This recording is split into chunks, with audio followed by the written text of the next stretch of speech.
माँ जगत जननी दुर्गा भवानी माता पार्वती का कभी आप दर्शन करना, पार्वती जी का कभी दर्शन करना। सिर पे पल्लू माता के कम मिला, यहां पल्लू लगा रहा और माता के केश खुले रहे, जगत जननी जगदम्बा के।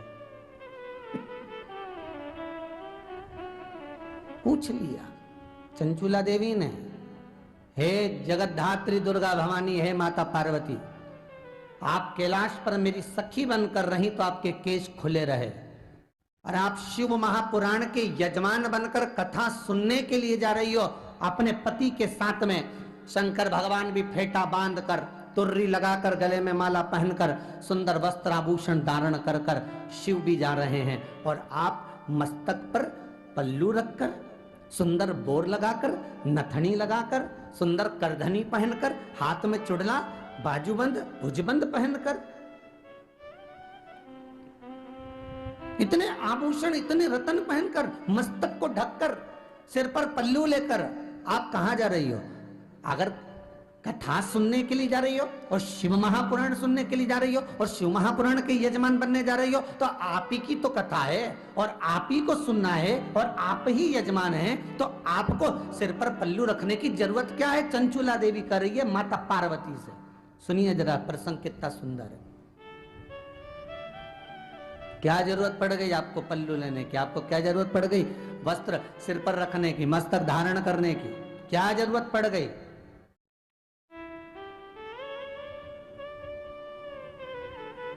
मां कह रही है, चंचूला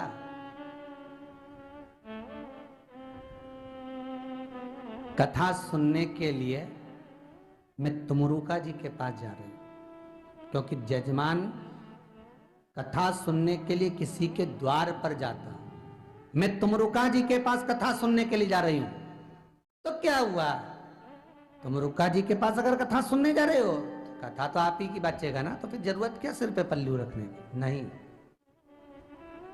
चंचूला, जब मेरे मस्तक पर अगर कोई चूनर डली होगी, सिर पर रखी होगी, तो मुझे उम्मीद है कि जिस पुराण को मैं श्रवण करूंगी वो भी किसी के मस्तक पर चूनर तो डाल ही देगी।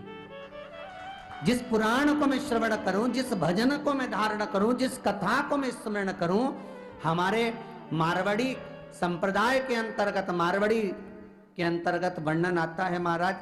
हमारे मारवाड़ का एक भाव कहा जाता है कि अगर कोई साधारण तीज की भी पूजन करो, एक साधारण सा पूजन पाठ कुछ करो, तो मस्तक पर पल्लू होना जरूरी है। क्यों? क्योंकि जिस देवी देवता की हम आराधना कर रहे हैं वो हमारे कुल को भी ऐसे ढक कर रखे, हमारे परिवार को भी ऐसी साध कर रखे। जैसे मेरे सिर पर पल्लू है, उसी तरह जिसकी मैं आराधना कर रही हूं उसका हस्त कमल मेरे परिवार पर, मेरे कुल पर, मेरे कुटुंब पर पड़ा रहे।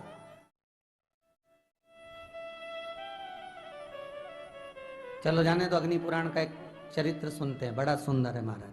अग्नि पुराण में सूर्य देवता अपनी धर्मपत्नी संध्या से कह रहे हैं, संध्या सुन, जिस नारी के मस्तक पर केश रहते हैं, जिस नारी के मस्तक पर केश रहते हैं, और जितने नारी के मस्तक पर केश रहते हैं, उतने ही पीढ़ी दर पीढ़ी नारी के मस्तक पर, जिस नारी के, सौभाग्यवती नारी के मस्तक पर केश रहते हैं, पीढ़ी दर पीढ़ी और आने वाला उसके पुत्र पौत्र आदि आदि का पूरा भाव उसके मस्तक के केश में रहता है। जब नारी किसी पूजन में सिर ढककर बैठती है, तो नारी जिस देवता का पूजन करती है, उस देवता का आशीर्वाद उसकी उतनी पीढ़ियों पर, उतने पोते पर, उतने परिवार पर, जितने केश हैं उतनी पीढ़ी और उतने पोते और उतने परिवार पर उस देवता का हस्तकमल रखा रहता है, जितनी देर तक नारी के मस्तक पर पल्लू रहता है।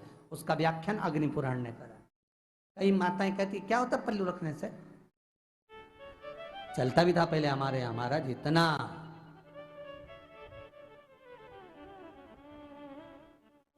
धीरे धीरे धीरे धीरे धीरे,